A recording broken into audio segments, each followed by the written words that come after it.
नमस्कार दोस्तों, आपके अपने YouTube channel finance and banking ज्ञान में आपका स्वागत है।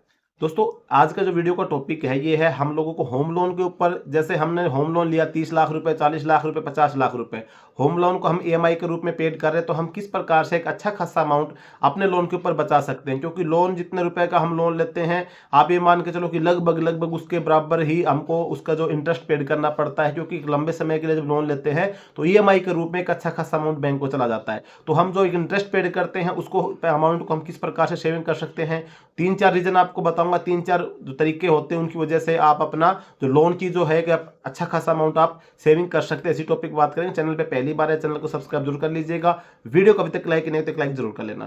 तो दोस्तों, होम लोन की एक रिक्वायरमेंट होती है कि जो भी खास करके जो सरकारी कर्मचारी हैं, जॉब करने वाला कार्मिक है, क्योंकि बिजनेसमैन की तो बात नहीं करेंगे क्योंकि बिजनेसमैन के पास तो एक अच्छा खासा अमाउंट हो जाता है। लेकिन जो कार्मिक सरकारी नौकरी करते हैं उनके पास में क्या होता है कि भाई आपको मकान खरीदना है, तो एक नॉर्मल सिटी के अंदर भी एक अच्छा खासा मकान छोटा मोटा खरीदते हैं तो 40 से 50 लाख रुपए में आज के रेट के हिसाब से मकान आपको मिलता है।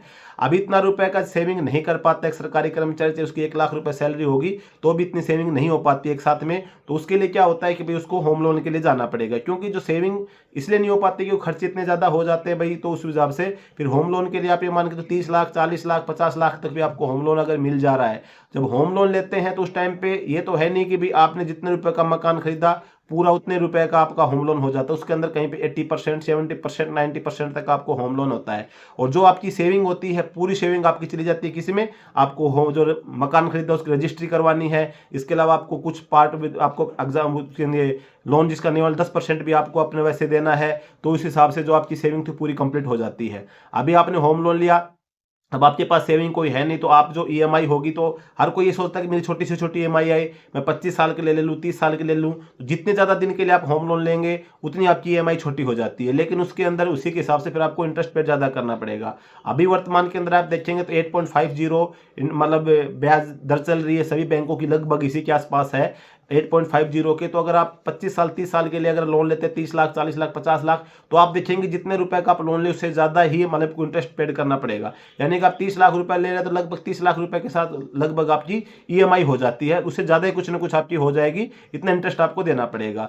तो आपका जाके 30 लाख लिया और आपको 30 साल के अंदर 60 लाख से ज्यादा आपको भरना पड़ रहा है।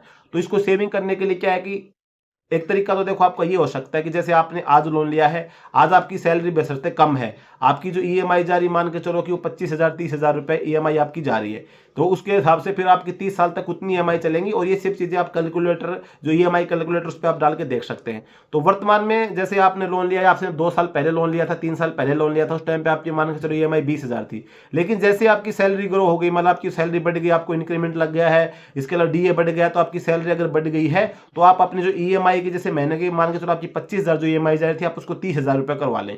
क्योंकि अगर आपकी ईएमआई जैसे 5,000 रुपए बढ़ जाएगी तो आपका जो इंटरेस्ट जो आप पेड करेंगे बैंक को, वो ऑटोमेटिक आप जब ईएमआई कैलकुलेटर पे आप कैलकुलेट करके देखेंगे तो आपको खुद पता चल जाए कि लाखों की जो एक अमाउंट है वो आपका डाउन हो जाएगा, यानी कि आपका कम हो जाएगा लाखों का अमाउंट। एक 5,000 रुपए पर मंथ बढ़ाने से आपका लाखों का जो अमाउंट है जो आप एक इंटरेस्ट पेड करेंगे बैंक को, वो आपका इंटरेस्ट कम हो जाएगा लाखों की संख्या में।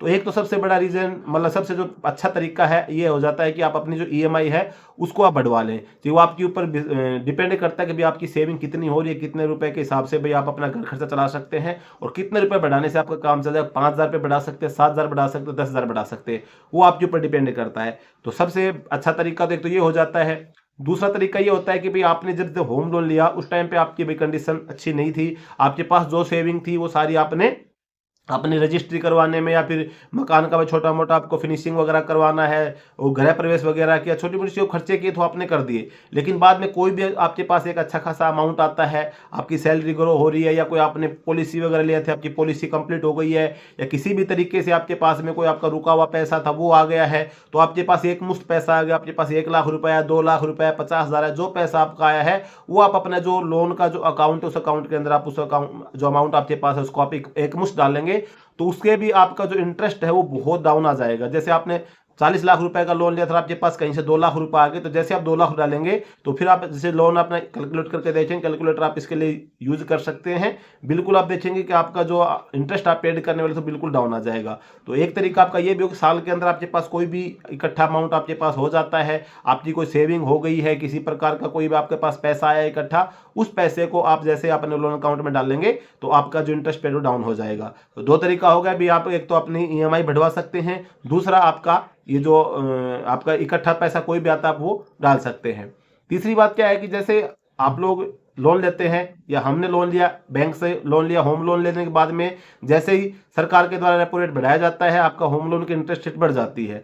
होम लोन की इंटरेस्ट रेट बढ़ने के बाद में जैसे बाद में जब रेट आपकी डाउन होती है, बहुत सारे बैंक है जब रेट बढ़ता है तब तो बढ़ा देते हैं, लेकिन जब घटता है तब आपके रेट घटाते नहीं है। तो उसके लिए फिर क्या आपको बैंक से देखना पड़ेगा, टाइम टू टाइम अपना जैसे होम लोन आप उसको ओपन करके देखें भी मेरे होम लोन का इंटरेस्ट रेट क्या चल रहा है, और वर्तमान में जो गवर्नमेंट के रेपो रेट के अनुसार भाई जो क्या है कि इंटरेस्ट रेट क्या चल रहा है। अगर आपका इंटरेस्ट रेट उससे ज़्यादा चल रहा है तो आप बैंक से कांटेक्ट करके कि भाई मेरा इंटरेस्ट रेट कम करिए, तो या तो आपसे बैंक कुछ एक अमाउंट चार्ज करेगा, आपका जो इंटरेस्ट रेट है वो कम कर देगा।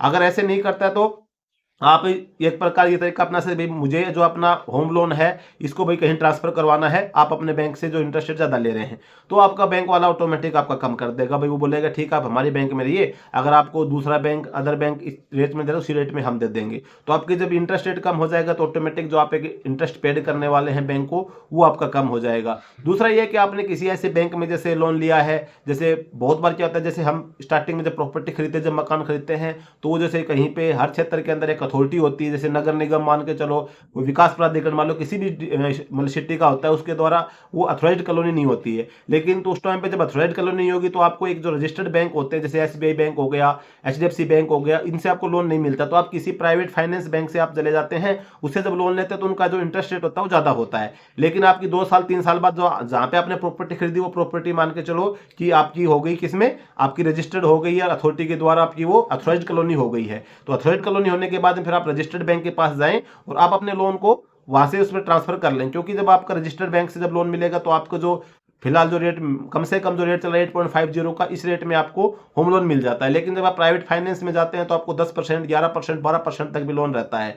तो फिर जैसे अगर आपकी कॉलोनी इस प्रकार से अथॉराइज्ड हो चुकी है, अप्रूव्ड हो चुकी है, तो अप्रूव्ड होने के बाद में आप उस प्राइवेट बैंक को छोड़ के आप अपने रजिस्टर्ड बैंक में जाएं और आप अपने उसको डॉक्यूमेंट वगैरह पुटअप करके और आपके रजिस्ट्री का सर वो चेक वगैरह हो जाएगी, फिर उसके हिसाब से फिर आपको लोन आपको मिल जाएगा। और तो आपका जो इंटरेस्ट रेट आपको जो ज़्यादा रेट में आपको मिला हुआ था वो आपका ऑटोमेटिक डाउन हो जाएगा। एक तरीका आपका ये भी हो सकता है। तो आपको मैंने 4 तरीके बता दिए हैं, बाकी अगर आपको कौन सा तरीका अच्छा लगता है, कौन से तरीके से आपको जो ईएमआई है, जो इंटरेस्ट पेड आप कर रहे हैं वो आप डाउन कर सकते हैं। अगर आपकी भाई कम में आपको ईएमआई आप बढ़वाना चाहते हैं 2000 4000, आप अगर 1000-1500 रुपये बढ़ाते तो आप देखेंगे उसके अंदर भी बहुत मतलब एक आप ईएमआई कैलकुलेट करके देखेंगे 1000-1500 रुपये बढ़ाने से भी आपको फर्क लग जाएगा कि हाँ भाई मेरा जो इंटरेस्ट पेड मैं कर रहा हूँ उसमें बहुत ज़्यादा डिफरेंट आ रहा है। दूसरा, आप इकट्ठा पैसा एक साल के अंदर अगर 50,000 रुपये भी एक साल के अंदर आप डालते इकट्ठा पैसा, तो उसमें भी आपका इंटरेस्ट पेड जो आप अमाउंट पेड करेंगे उसके अंदर डिफरेंट आपको देखने को मिलेगा। तो दोस्तों आज की वीडियो में बस यही 3-4 तरीके मैंने आपको बताए थे। वीडियो अगर आपको अच्छा लगा हो, तरीके मेरे जो पसंद आए हों, तो वीडियो को लाइक जरूर कर देना, चैनल पे पहली बार है सब्सक्राइब जरूर करना। जय हिंद।